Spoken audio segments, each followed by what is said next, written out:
ഈശ്വരിക്ക് സ്തുതിയായിരിക്കട്ടെ. ഈശോ നമ്മളെല്ലാവരെയും സമ്മർദ്ദമായി അനുഗ്രഹിക്കട്ടെ. നമുക്ക് ഇന്ന് വിശുദ്ധ ഗ്രന്ഥത്തിൽ വായിച്ചപ്പോൾ കിട്ടിയ ഒരു സന്ദേശം എന്ന് പറഞ്ഞാൽ ഏലിയായുടെ പുതുപ്പിനെ കുറിച്ചിട്ട് എന്ന് പറയുന്ന ആഗ്രഹം തോന്നിയാണ്. ഏലിയയും ഏലീഷയും തമ്മിലുള്ള ബന്ധം, ആ പുതുപ്പിനെ കുറിച്ചിട്ട് ഒരു ചിന്ത മനസ്സിലേക്ക് കടന്നു വന്നു. ഏലീഷയുടെ വയലിൽ 12 ഏർ കാളകളായിരുന്നു നിലം ഉഴുതുകൊണ്ടിരുന്നത്. അങ്ങനെയാണ് വചനത്തിൽ എഴുതി വച്ചിരിക്കുന്നത്. ഏറ്റവും പിന്നിലെ കൽപ്പ പിടിച്ചിരുന്ന ഏലീഷയുടെ ശരീരത്തിലേക്ക് ഏലിയ തൻ്റെ പുതുപ്പെറിഞ്ഞിട്ടു. പുതുപ്പി വീണ ഉടനെ ഏലീഷയ്ക്ക് കാര്യം പിടികിട്ടി.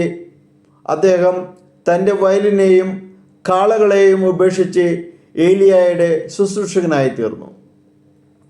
ഏലീഷ തീർച്ചയായും സമ്പന്നനായിരുന്നു. 12 ഏർ കാളകളെ നിലം ഒഴുകാൻ ഉപയോഗിക്കുമ്പോൾ ഉറപ്പായും വർദ്ധിച്ച ഭൂസ്വത്തിന് അദ്ദേഹത്തിനുണ്ടായിരുന്നിരിക്കണം. എങ്കിലും ഇതെല്ലാം ഉപേക്ഷിച്ച് വന്ന എലീഷയ്ക്ക് കിട്ടിയ പണി ഏലിയായുടെ ശുശ്രൂഷകൻ എന്നതായിരുന്നു. അനേക വർഷങ്ങൾ എലിയ പ്രവാചകന്റെ ഒരു ദാസൻ മാത്രമായി ജീവിച്ചിട്ടും സമൂഹം ആദരിക്കത്തക്ക ഒരു ശുശ്രൂഷയും ഇല്ലാതിരുന്നിട്ടും ഏലീഷ തൻ്റെ ദൈവവിളി ഉപേക്ഷിച്ച് പോയില്ല. ദൈവവിളിയുടെ പുതപ്പ് പുറത്തു വീണിട്ടും കാളകളെയും വയലുകളെയും ഉപേക്ഷിക്കാൻ മനസ്സിലാത്ത ഒഴിവ് തുടരുന്നവർ നമുക്കിടയിൽ ധാരാളമുണ്ട്. ബിസിനസ്സിലും ശമ്പളത്തിൻ്റെ പെരുപ്പത്തിലും ഭൗതികതയുടെ ലഹരിയിലും ഭാവിയെക്കുറിച്ചുള്ള വ്യഗ്രതയിലും ദൈവത്തിനായി ജീവിക്കാനുള്ള വിളിയെ നമ്മൾ പിന്തള്ളുന്നു. ഒടുവിൽ കലപ്പ് ഒടിയുമ്പോൾ കാളകൾക്ക് കൊളുമ്പതീനവും വരൾച്ചയും കൃഷിനാശവും വിലയിടവും വന്നാലും പണ്ട് വലിച്ചെറിഞ്ഞ ഏലിയായുടെ പുതുപ്പ് പലരും അന്വേഷിക്കാറില്ല. പകരം പുതിയ കാളുകളും പുതിയ വയലുകളും കിട്ടാനെ പ്രാർത്ഥിക്കുകയും ഉപവസിക്കുകയും ചെയ്ത് തളരുന്നു. ഇതല്ലേ സത്യം നമ്മുടെ ജീവിതത്തിലുടനീളം സംഭവിക്കുന്നത്. ഏലീഷ ഇവിടുത്തെ ആദ്യത്തെ ടെസ്റ്റിൽ വിജയം വരിച്ച് നമുക്കൊരു മാതൃകയാകുന്നു. രണ്ടാമത്തെ ടെസ്റ്റിലും ഏലീഷ പരാജയപ്പെട്ടില്ല.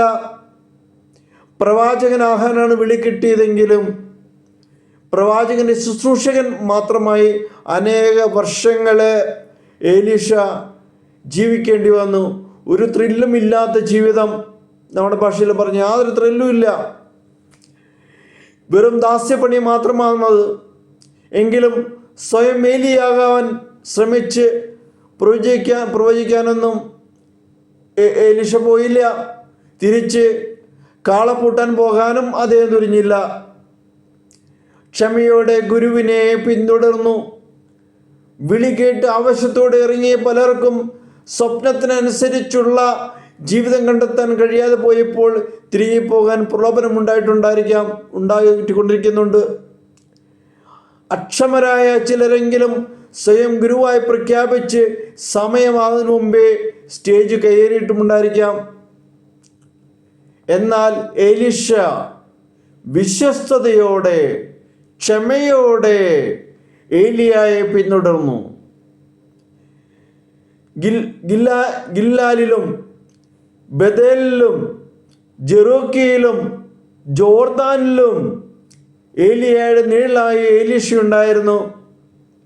അതിനാൽ സ്വർഗത്തിലേക്ക് എടുക്കപ്പെട്ട ഗുരുവിൻ്റെ മേലങ്കിയും ആത്മാവിൻ്റെ ഇരട്ടി പങ്കം ഏലീഷയ്ക്ക് കിട്ടി. ഈ വചനമാണ് എന്നെ സ്പർശിച്ചത്. ആത്മാവിൻ്റെ ഇരട്ടി പങ്കവും ഏലീഷയ്ക്ക് കിട്ടി. ഏലിയ ചെയ്തതിനേക്കാൾ വലിയ അടയാളങ്ങളും അത്ഭുതങ്ങളുമുള്ള ഒരു ശുശ്രൂഷ അദ്ദേഹത്തിന് ലഭിച്ചു. ഗുരുവിനെ നിരന്തരം പിന്തുടരുക, വിളിച്ചവനെ ഇടയ്ക്ക് വെച്ച് ഉപേക്ഷിക്കാതിരിക്കുക. നിന്നെ വിളിച്ചവൻ ആ ദൈവത്തിനറിയാം, നിന്നെ വിളിച്ചതിൻ്റെ പിതാവിനറിയാം എപ്പോഴാണ്, എവിടെയാണ്, എങ്ങനെയാണ് നിനക്ക് വേണ്ടത് തരേണ്ടതെന്നുള്ളത്. യേശുവാണ് നമ്മുടെ ഗുരു. അവിടുന്ന് പോകുന്നിടത്തൊക്കെയും വിടാതെ നാമും പോകുക. കർത്താവിൻ്റെ മേലെങ്കിൽ അവിടുത്തെ അഭിഷേകം നമുക്ക് സ്വന്തമായിരിക്കും. അത് ദൈവമാണ് എപ്പോഴാണ് തരുന്നത് എന്നുള്ളത് ദൈവത്തിൻ്റെ അധികാരപരിധിയിൽ വിട്ടതാണ്. കുശുവിന് തൻ്റെ കളിമൺപാത്രത്തെ ഏത് രീതിയിൽ നിർമ്മിക്കണമെന്നുള്ളത് ആ കുശുവിൻ്റെ അധികാരത്തിൽപ്പെട്ടതാണ്. എന്നെ എന്തുകൊണ്ട് ഇങ്ങനെ ആക്കി നീക്ക് നിർമ്മിക്കുന്നു ചോദിക്കാനുള്ള റൈറ്റ് ആ പാത്രത്തിനില്ല. അതുപോലെ തന്നെയാണ് അത് വേണ്ട രീതിയിൽ വേണ്ട സമയത്ത് കറക്റ്റായിട്ട് നമുക്ക് ദൈവം ചെയ്തിരിക്കും. അതുകൊണ്ടാണ് പറഞ്ഞത് ആത്മാവിൻ്റെ ഇരട്ടി പങ്കും എലീഷയ്ക്ക് കിട്ടി. ഏലിയ ചെയ്തതിനേക്കാൾ ഒരുപാട് അത്ഭുതങ്ങൾ ചെയ്ത് പല അടയാളങ്ങളും അത്ഭുതങ്ങളും ഒരു വലിയ ശുശ്രൂഷ തന്നെ അദ്ദേഹം ചെയ്തതായിട്ടാണ് വിശുദ്ധ ഗ്രന്ഥത്തിലുടനീളം എഴുതി വെച്ചിട്ടുള്ളത്. അപ്പോൾ നമ്മളെ വിളിച്ചിരിക്കുന്നത് യേശു ആണെങ്കിൽ യേശുവിനെ പിന്തുടരുക. നമുക്ക് ദൈവത്തിന് വിട്ടുകൊടുക്കാൻ നമ്മൾ ഓരോരുത്തരും വിളിച്ചിരിക്കുന്നത് കർത്താവ് തന്നെയാണ്. കർത്താവായ യേശുവേ, അങ്ങയുടെ വിളിയും അഭിഷേകമാണ് ഞങ്ങളുടെ ജീവിതത്തെയും പ്രവൃത്തികളെയും ശ്രേഷ്ഠമാക്കി മാറ്റുന്നത് ഞങ്ങൾ തിരിച്ചറിയുന്നു. ഓരോ ദിവസവും ഓരോ നിമിഷവും അവിടുന്ന് ഞങ്ങളെ വിളിച്ചുകൊണ്ടിരിക്കുകയാണല്ലോ. അങ്ങ് എന്തിനു വേണ്ടി വിളിച്ചാലും ചെയ്തുകൊണ്ടിരിക്കുന്നതെല്ലാം ഉപേക്ഷിച്ച് അങ്ങേ അനുഗമിക്കാനുള്ള കൃപ ഞങ്ങൾക്ക് ഓരോരുത്തർക്കും നൽകണമേ കർത്താവേ. ദൈവമേ, അങ്ങയുടെ അഭിഷേകത്തിൻ്റെ ശക്തി ഞങ്ങൾക്ക് ബോധ്യപ്പെടുത്തി തരണമേ. അത്ര അറിവും കഴിവുമുണ്ടായാലും അഭിഷേകമില്ലെങ്കിൽ അവിടുത്തെ ദൗത്യങ്ങൾ നിർവഹിക്കാൻ ഞങ്ങൾക്കാവില്ലല്ലോ ദൈവമേ. അതിനാൽ ദിവ്യാത്മാവിൻ്റെ അഭിഷേകത്തിന് വേണ്ടി ഞങ്ങൾ ദാഹിക്കുന്നു. അതിനുവേണ്ടി ഞങ്ങൾ കാത്തിരിക്കാനും ഞങ്ങളെ പഠിപ്പിക്കണമേ.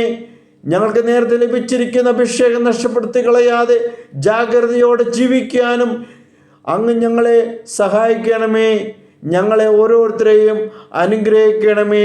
ഈ വചനം കേൾക്കുന്ന എല്ലാ മക്കളിലേക്കും നിന്റെ പരിശുദ്ധാത്മാവിന് വലിയ അഭിഷേകത്താൽ നിറയ്ക്കണമേ. എലീശയെ പോലെ ഞങ്ങൾക്ക് കിട്ടുന്ന ആ വിളി അനുസരിച്ച് നിന്നോടൊപ്പം ആയിരിക്കാനായിട്ട് ഞങ്ങളെല്ലാവരെയും അനുഗ്രഹിക്കണമേ. Hallelujah, hallelujah.